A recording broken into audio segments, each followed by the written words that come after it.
வாழ்க, குருவே துணை, குரு அடி போற்றி. நேயர்கள், ஜோதிட அன்பர்கள் அனைவருக்கும் அன்பான வணக்கங்கள். நான் உங்கள் வாழ்க வளமுடன் ஜோதிடர் ஸ்ரீ குரு சுந்தர வடிவேல். இப்போ பார்த்தீங்கன்னா 2025 செப்டம்பர் மாத பலாபலன்கள் ஒவ்வொரு ராசிக்கும் எப்படி இருக்கும், என்ன செய்யலாம், என்ன செய்யக்கூடாது, என்ன விதமான வழிபாடுகள் உகந்ததாக இருக்கும், நட்சத்திர பலன்கள் எப்படி இருக்குது அப்படிங்கிறதை பற்றி முழுமையாக நம்ம விரிவாக ஒவ்வொரு ராசிக்கும் நம்ம பார்க்க இருக்கிறோம். இந்த செப்டம்பர் மாதத்தோட நிறைய விஷயங்கள் நடக்க இருக்குது. அது என்ன அப்படின்னு பார்த்தீங்கன்னா, 4 கிரகங்களின் பெயர்ச்சி இருக்கக்கூடிய மாதம் அப்படின்னா அந்த செப்டம்பர் மாதம் தான். பார்த்தீங்கன்னா தொடர்ச்சியாக 13ஆம் தேதி செவ்வாய் பகவான் பயிற்சி ஆகிறார், செப்டம்பர் 13. செப்டம்பர் 14 அப்படிங்கிறது சுக்கிரன் பயிற்சி ஆகிறார். அடுத்து செப்டம்பர் 16 புதன் பகவான் பயிற்சி ஆகிறார்.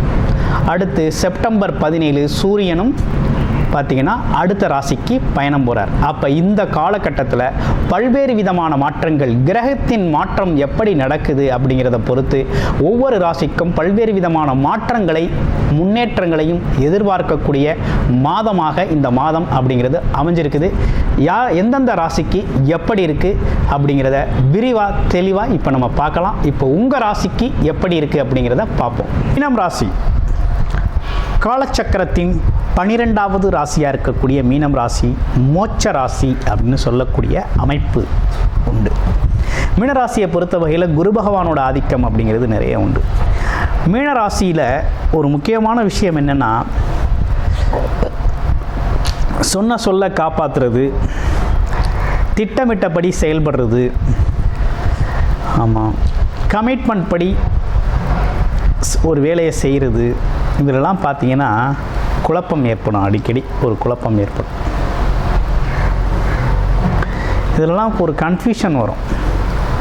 இப்போ சுச்சுவேஷன் என்னென்னா, 7.5 சனி அப்படிங்கிற ஒரு விஷயமும் போய்கிட்டு இருக்கு. 7.5 சனி, அதுவும் ஜென்மச்சனி போய்கிட்டு இருக்கு.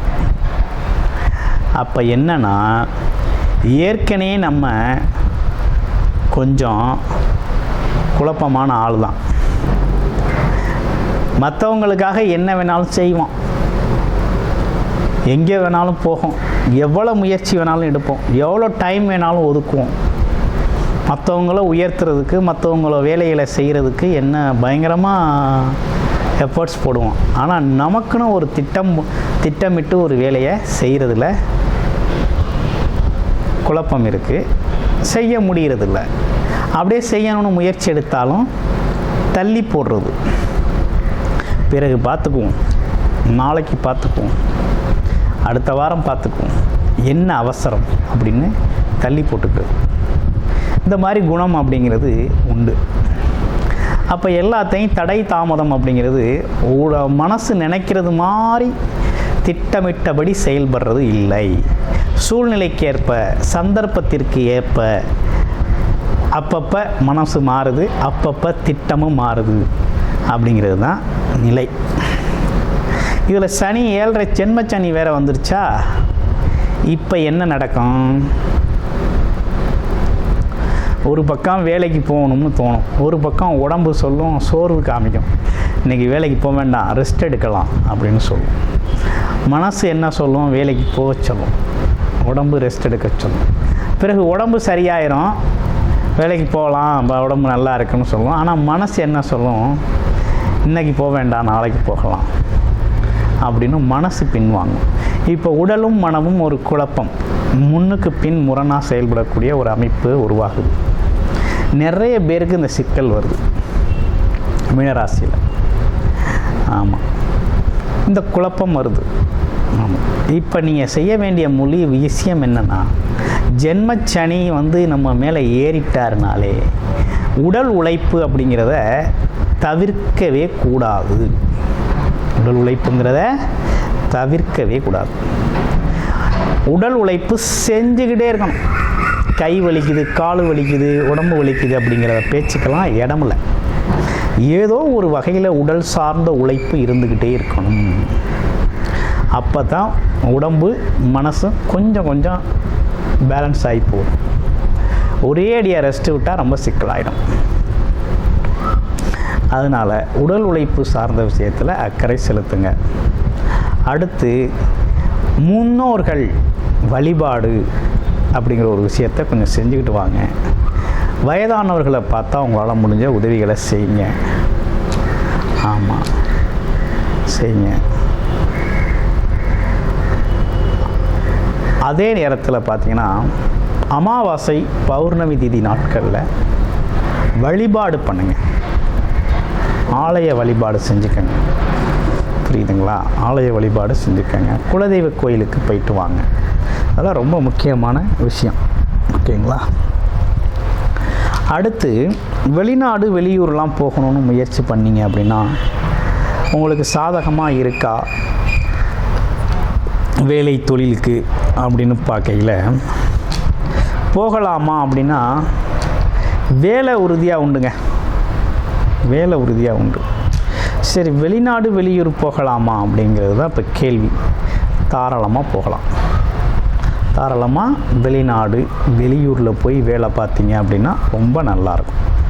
ஒரு புது மனிதர்களோட சந்திப்பு, புது ஆட்களோட சந்திப்பு, வேற்று மொழி பேசுகிறது, வேறொரு மொழி வேறொரு லாங்குவேஜில் வேறொரு விஷயமா ஒரு புது மனிதர்களோட சந்திப்பு, புது அட்மாஸ்பியரில் இருக்கிறது அப்படிங்கிறது ரொம்ப நல்லது. அப்போ வேலை தொழிலுக்காக வருமானத்திற்காக வெளியில் போகணும் முயற்சி பண்ணுறவங்க நல்லபடியாக போங்க. ஒரு பிரச்சனையும் இருக்காது. நல்லா போகலாம். அடுத்து பாருங்கள், அரசு காரியங்கள் சம்மந்த அரசாங்க வேலைக்காக முயற்சி பண்ணுறவங்களுக்கு கொஞ்சம் இந்த காலகட்டத்தில் எழுதின எக்ஸாம் கிட்டத்தில் சில பேருக்கு தடைப்படும். பக்கத்தில் போய் கொஞ்சம் தடைகள் இருக்கக்கூடிய அமைப்பு, பேப்பர் ஒர்க்கில் சிக்கல் வருது. சரி, அடுத்து பார்ப்போம்.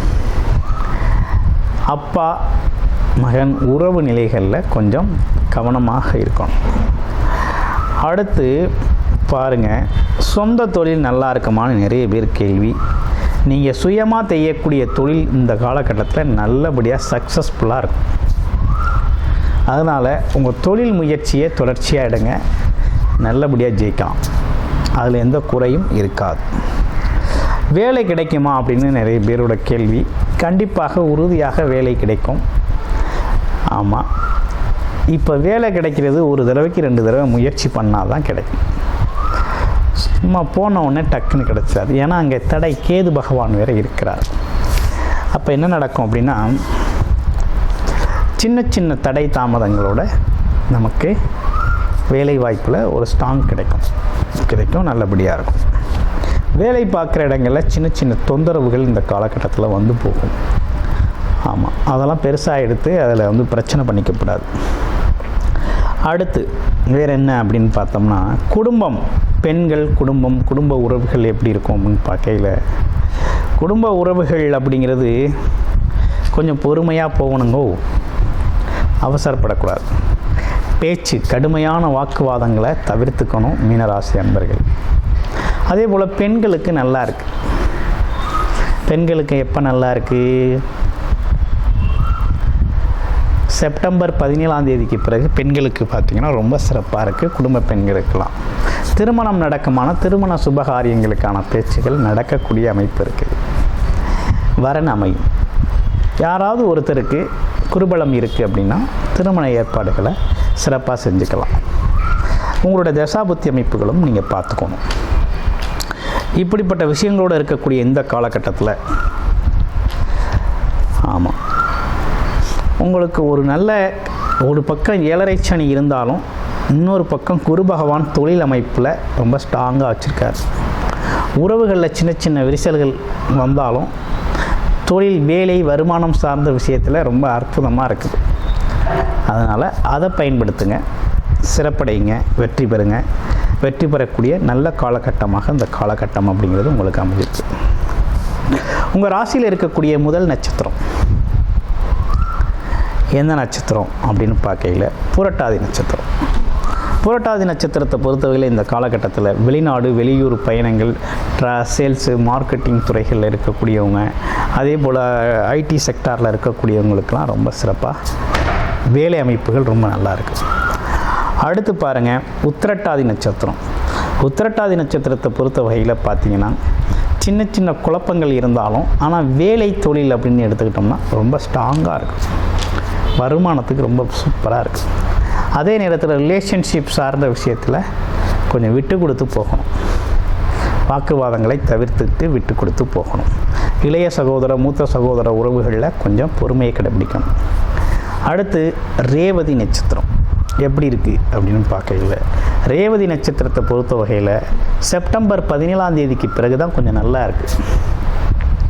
எடுத்த காரியங்களில் வெற்றி, படிப்பு சார்ந்த துறைகளில் வெற்றி, தொழில் அமைப்புகளில் வெற்றி, கமிஷன் தொழில்களில் வெற்றி, வியாபாரம் சார்ந்த தொழில்களில் வெற்றி அப்படின்னு பல்வேறு விஷயங்களில் வெற்றி பெறக்கூடிய அமைப்பு வருது.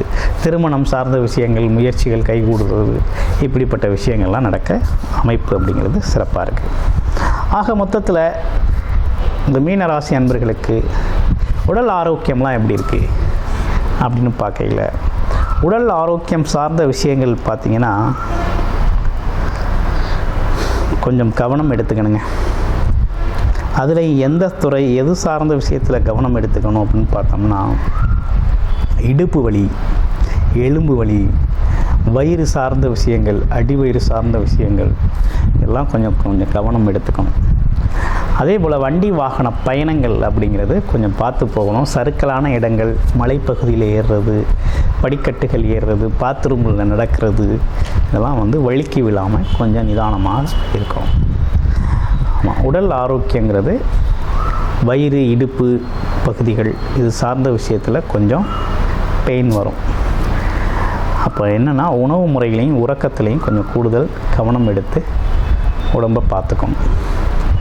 மற்றபடி விஷயங்கள் எல்லாமே இப்படி இருக்குது. இந்த மாதத்தோட கிரக மாற்றங்களுக்கு ஏற்ற இந்த அமைப்புகளோடு இருக்குது. இப்போ உங்களுடைய பிறப்பு ஜாதகம் எப்படி இருக்குது அப்படிங்கிறத பார்த்துட்டு எந்தெந்த துறை சார்ந்து நீங்கள் இருக்கிறீங்களோ அது சார்ந்த முயற்சிகளில் சாதகமாக இருக்கா பாதகமாக இருக்கா அப்படிங்கிறத இதோட ஒப்பிட்டு பார்த்து, தசாபத்தி அமைப்புகளோடு ஒப்பிட்டு பார்த்து அதற்கான முயற்சிகளை எடுத்து மிகப்பெரிய லெவலில் இந்த காலகட்டத்தை பயன்படுத்திக்கலாம். ஆமாம், வழிபட வேண்டிய தெய்வம் அப்படின்னா ஆஞ்சநேயர் வழிபாடு தான் உங்களுக்கு சிறப்பு. பண்ணிக்கோங்க. நன்றி, வணக்கம், வாழ்த்துக்கள்.